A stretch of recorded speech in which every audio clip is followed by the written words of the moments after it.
लेकिन मेरा नाम जरका है। मेरे 4 बच्चे ने। खामन मेरा पट्ठे ते मजदूरी करता है। 400 रुपया लिया ਉਹਦੇ ਨਾਲ ਜੀ ਬੱਚਿਆਂ ਨੂੰ ਖਵਾਈਦਾ ਤੇ ਆਪ ਹੀ ਖਾਈਦਾ। ਮਹਿੰਗਾਈ ਇੰਨੀ ਕਿ ਮਹਿੰਗਾਈ ਵਿੱਚ ਅਸੀਂ ਬੜੇ ਪਰੇਸ਼ਾਨ ਹਾਂ। ਸਾਡਾ ਗੁਜ਼ਾਰਾ ਬੜਾ ਮੁਸ਼ਕਿਲ ਹੁੰਦਾ ਹੈ।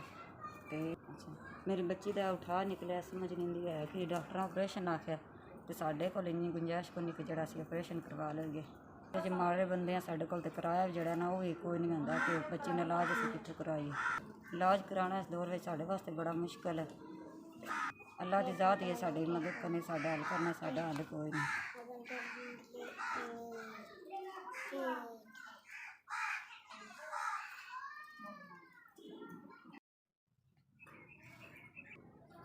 एक दो त्रै 4 5 6 ਤੁਹਾਡਾ ਜੀ ਕੱਲਿਆ 6000 रुपया मैं ਲੱਗ ਗਿਆ।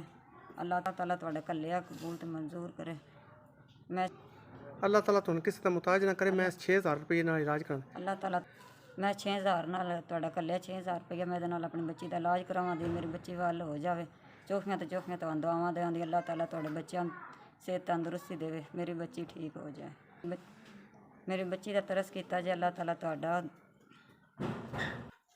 ਤੁਹਾਡੇ ਤੇ ਤਰਸ करे। ਅੱਲਾਹ ਤਾਲਾ ਤੁਹਾਡੇ ਤੇ ਰਹਿਮ करे। ਅੱਲਾਹ ਤਾਲਾ ਤੁਹਾਨੂੰ ਚੋਖੇ ਤੇ ਚੋਖਾ ਦੇਵੇ। ਅੱਲਾਹ ਤਾਲਾ ਤੁਹਾਡੇ ਪੁੱਤਰਾਂ ਦੀ ਜ਼ਿੰਦਗੀ ਕਰੇ। ਅੱਲਾਹ ਤਾਲਾ ਤੁਹਾਡੇ ਕਾਰੋਬਾਰ 'ਚ ਬਰਕਤ करे। ਸਾਡੇ ਮਾੜਿਆਂ ਦੀ ਮਦਦ ਕੀਤੀ ਜੇ ਅੱਲਾਹ ਤਾਲਾ ਤੁਹਾਡੀ ਮਦਦ करे। ਮੈਂ ਤੁਹਾਡਾ ਫਿਰ ਸ਼ੁਕਰੀਆ ਅਦਾ ਕਰਨੀ ਆ। ਮੇਰੀ ਬੱਚੀ ਦਾ ਰਹਿਮ ਕੀਤਾ ਜੇ, ਤਰਸ ਕੀਤਾ ਜੇ। ਅੱਲਾਹ ਤੁਹਾਨੂੰ ਚੋਖਾ ਦੇਵੇ।